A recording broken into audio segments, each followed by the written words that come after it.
Hey guys, welcome back to my channel. As you can see, we are in front of my bookshelves. I'm very excited about this fact. This is not their finished state. You can sort of see behind me that the trim is not on the front of the bookshelves. And if you want to see what they currently look like, as well as the gallery wall that I have temporarily put up above it, then stay tuned to the end of the video and I will show all of that. I'm in love, even if they're not finished. I'm just happy to have books on shelves again instead of in the floor in the guest bedroom. There's still books in the floor in the guest bedroom, just not as many. Okay, so this month it's April and I didn't do so well last month. Out of the books that I had on my TBR from the deck of TBR, I only read this one. Yeah, I only read this one. And then I am in the middle of these two. So Marrow Thieves I will probably finish before the end of the month because I am a little less than halfway through this and it reads a lot faster than I thought it would. This is the indie press book it's from Jacaranda Press, which was the indie press that we were reading from in the month of March. So I have 3 more days. So I feel like I'm going to finish this in time to actually post like I'm supposed to. Inheritance, so this one is a short story collection. I've read 3 of the 10 short stories. 2 of them are basically novellas because they're about 100 pages each. So this one I won't finish by the end of the month, but I'm going to keep reading on this one and just sort of picking away at it. Same way that I'm sort of picking away at Pilgrim at Tinker Creek, which I didn't touch at all in the month of March, but that's okay. Wasn't exactly planning on it. So that is still on the go. Now, I didn't touch either of these, so this one I'm a little disappointed that I didn't touch, but the reason why is because the audiobook isn't actually out yet, and I can't find anywhere online where it says when the audiobook's going to be out. I probably just need to, I'm in a Facebook group for this author, and I probably just need to ask there, but I really want to listen to the audiobook because the narrator for this audiobook, it's the same narrator from the first trilogy and she's fantastic. So I want to keep listening to the audiobook. So that's why this one didn't get read. But it will as soon as that audiobook is out. And then this is the one my husband picked, and we kind of have a deal that I'm not allowed to just be like, oh, sorry, didn't read it, put it back on your shelf. So the goal here is that what's going to happen here is that this now becomes part of my physical TBR. So this is in the books that I can pick from, and I will need to prioritize it and hopefully read it in the next month or so, but definitely before the end of the year. So yes, we made a deal so that I couldn't just skirt reading the books that he wants me to read because that hurts his feelings. So yes, this is probably gonna get, if I can squeeze it onto April's TBR, then it probably will get put back on, but we shall see. And then one book I know I have to get on April's TBR is The Exiles of Eden. This is a little poetry collection. This is from Coffee House Press, which is our independent press for the Indie Press Project for the month of April. So I definitely need to read this one this month, and it's really short, so hopefully I can squeeze it on there. If not, obviously I'm going to read it anyway. It'll be the first thing that I read in April, more than likely. Alright, I got the cards all shuffled up. Before I draw the first one, just 2 little housekeeping things, and that is that if you are new here, I don't do punishment draws, and that's because this is just a fun way for me to pick books for my TBR. I have a little bit of a difficulty in selecting books, so this helps me to kind of go through my physical TBR and pick books in kind of a fun, less pressure situation, or less like random situation. So I don't do punishment because it's just a no stress situation for me. And then the second thing is I did forget to update the Joker book, so the book that is intimidating. So I've got this. I put the Arabian Nights back in there, and we are going to pick another one. Ooh, I hope this doesn't come up. So this is Lee Smith, Annie Dillard, and the Hollins Girls. I don't know if it's gonna... There we go. Yeah. So that is a nonfiction book about some Hollins authors from the 60s, I think. Yeah, so there's that, and I really don't want to read that this month. So we're gonna hope that doesn't come up. But like I said, cards are already shuffled. Let's pick the first one. And it is 8 of Diamonds. So the 8 of Diamonds is Scribd.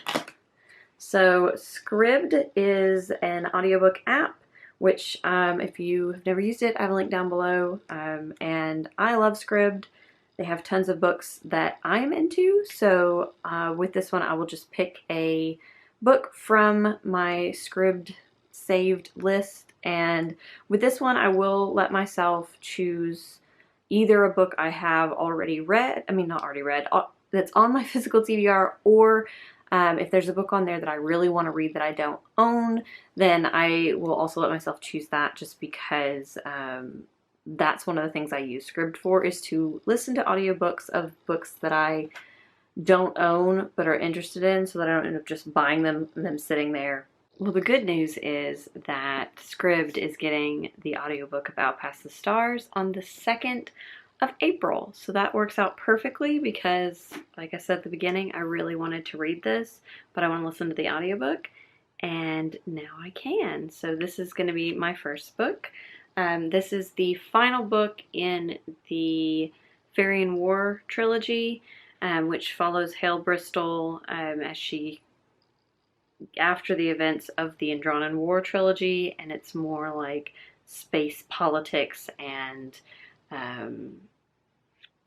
battle scenes and fight scenes and stuff like that. It's really intense, it's really fun, and I highly recommend both the Andronin War and the Fairy and War trilogies. You do need to read the Andronin War trilogy before the Fairy and War trilogy, or else this doesn't really make sense. All right. So we will put that in here, and I will choose from this bag a new prompt to go on the board. We have prior to 2016 backlist. There are not that many books still left on this, honestly. So we'll see how that goes. All right, so we will shuffle that card back in, and then let's get the cards shuffled up. Other thing I did want to note is you guys gave some great suggestions as far as what I could do to shuffle these prompts back in. What I think I'm going to do is, if I get, so if half of or more, if half or more of the cards I draw are in the same suit, then I will shuffle those back in. That's probably not going to happen very often, but that's kind of the goal, because I want to go through the books that are in the prompts that are in my little bag. So I don't want these shuffled back in, but that's just another little random chance. All right, let's draw that next card. And it's 6 of Diamonds. That's 2 diamonds. We're not off to a great start for that whole thing. And we have 2018 backlist. So 2018 backlist. So I will take a look at that. So I went through the list, and I actually had quite a few choices for 2018 backlist. But ultimately, I decided to go with the Vault of Walt Volume 4. This is a little nonfiction collection of stories about Walt Disney, about the Walt Disney parks, about the Walt Disney movies. It's just little tidbits about things connected to Walt Disney. I'm a big Disney fan, especially a fan of the parks, and typically I avoid reading these when I am not like imminently going to the park. But I'm very excited because my whole family is almost fully vaccinated, and once that happens, well, not once that happens, because we're not going until October. We went ahead and scheduled our October visit so that we can take Grayson for the first time. It's going to be very different, but we are going to be going to Disney in October, and I'm very excited about that. So now seems a great time to read this one, and yeah, I cannot wait to read this, and I cannot wait to take my little to Disney for the first time. Let's get a new prompt. Oh, the 2 Underhyped. So Underhyped would have to have less than 1,000 reviews on... I don't use Goodreads anymore. I use the Storygraph, but for this one I would probably have to go to Goodreads because the Storygraph doesn't always have a lot of reviews. So pop that on there, and then we will shuffle this card back in and get us our third pick. Hopefully it won't also be a diamond because yeah, we're nearing the point where we shuffle those back in. Here we go. And it is 4 of clubs. So we have spades. 4 of spades. And that is higher than 4-star rating. This again, I will have to probably go to Goodreads for. But yeah, so a book that I own that has a higher than 4-star rating on Goodreads or Storygraph. So that should be fun. More than 4-star rating worked out for me because I was able to get Exiles of Eden in there, and it has a 4.17 rating on the Storygraph. And yeah, this is my pick for Coffee House Press, which is our independent press for the month of April. And I'm very excited to get this one on there. It is a poetry collection. I am not great with poetry collections, but I am trying to read a few a year just to see if I can find maybe my niche in poetry. So yes. And then we'll shuffle that right back in. And we are on draw number 4. And we have 5 of hearts. Oh, well, we'll fill that in a second. 5 of hearts is translated. Yeah, this should be interesting. I'm not sure how many translated books I have on my shelves right now. So sadly, I only have 3 translated books on my entire physical TBR shelf, which I'm kind of sad about. I ended up going with The Kiss of the Spider Woman, and this one was given to me for Christmas by Stephanie from Time to Read. I read the first 3 pages of all 3 of the translated books I have, and this is the one that kind of grabbed me the most. It has a very interesting writing style in it. And there's somewhere in here, there's just like this giant footnote that goes on for pages. And I guess we'll find out what that is when we get there. But this is the one I'm going to be reading for translated. And we have to replace 2 because I forgot to replace the one for 4 of Spades.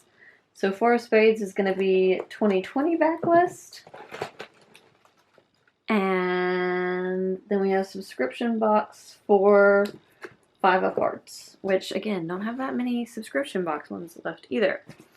Yeah, we're gonna, hopefully we don't get the Joker, because if we have to try to mix some of these together, it's just not gonna be pretty because I don't have a lot of choices to begin with. So when you try to combine those, it may get really dicey. All right, so we have 10 of clubs. Spades. Why do I keep saying clubs? 10 of spades. Oh. Yes. Sorry, I don't know why I love these so much, but this is pet pick, so Simon gets to pick me a book. And I gave Simon 3 choices between One Last Stop by Casey McQuiston, Mr. Loverman by Bernadine Evaristo, and then Her Silhouette Drawn in Water by Vylar Kaftan. Okay, that one it is. Thanks, bud. And he picked this one. Pet pick is always interesting because, like, I put them down and it just depends on where he is. And so I try to put them far away from him so that, like, I'm not skewing which direction he's coming from or anything like that. But he always just picks whatever he comes to first. And that was this one, as you will have seen. And yes, so this is a short little book and I am happy about that. I actually know very little about this. I just picked this up last month from McKay's used bookstore because I was going around looking for Tor.com novellas, and this was one of the ones I found. And then we are on the last one because we haven't even had duplicate numbers so far, so that's exciting. So we're doing pretty well this time. Watch me pull the Joker. Nope. 5 of Diamonds. So 5 of Diamonds is newest published. Ooh, that should be interesting. And then I looked at the books on my shelf, and the newest published one that I physically have a copy of, I have a couple that haven't been published yet, but those don't count. But the most recently published one that I have a copy of and have not already read is Ravage the Dark by Tara Sim. This is the second book in a duology that is a gender-flipped version of The Count of Monte Cristo, or a retelling of The Count of Monte Cristo. Count of Monte Cristo is hands down my favorite classic and probably one of my favorite books of all time. And I really did enjoy the first one. I would say there are some things about it that I feel like the selling it as a gender swapped version of The Count of Monte Cristo might be slightly stretched. The elements are all there. And so like that part I really liked, is that there are elements of the Count of Monte Cristo, but I don't feel like the main character is actually supposed to be the Count of Monte Cristo. But anyways, I've always really enjoyed Tara's books, and this duology has been no different, and I'm excited to get to this one. Also, the audiobook of this becomes available on the 2nd of April, so likely I will listen to Out Past the Stars and then follow it up with this one. And I did get 3 diamonds out of 6, and I think I said, when I was explaining this, I think I said half or more, but what I meant is more than half. I'm just like messing my words up because for some reason I can't talk today. I mean, I know why I can't talk today. It took me 3 tries to make my tea this morning. The first 2 times I let it steep for like 30 minutes before I remembered that it was there. So if that tells you anything about where my brain is. So more than half. So in this instance, it would have to be 4 of them would have to have been diamonds. So it was only 3. We're not mixing the prompts back in. They're still right here in this little cup. So these are the books for this month. This actually doesn't look too bad. A couple of these are really, really small. 2 audiobooks and then 2 physical books. Now I do obviously still have this one on. Ow! Hit myself in the face. I do obviously have this one still on the go, so that's technically added to this. But I still feel like this is very doable in a month, and yeah, this was not a very stressful game of TBR, deck of TBR. What is this thing called? Yeah, so I hope you guys enjoyed, and I will be back next month with another one. See you later. So this is what it looks like, if you're curious. There's my gallery wall and the top of the slab. And then there's the books. Like I said, there's going to be trim along the bottom and on these vertical pieces. It's just not there yet. And then eventually up here will all be bookshelves as well. But that's going to take a while. So I've got this gorgeous gallery wall in the meantime, and I am so happy with it.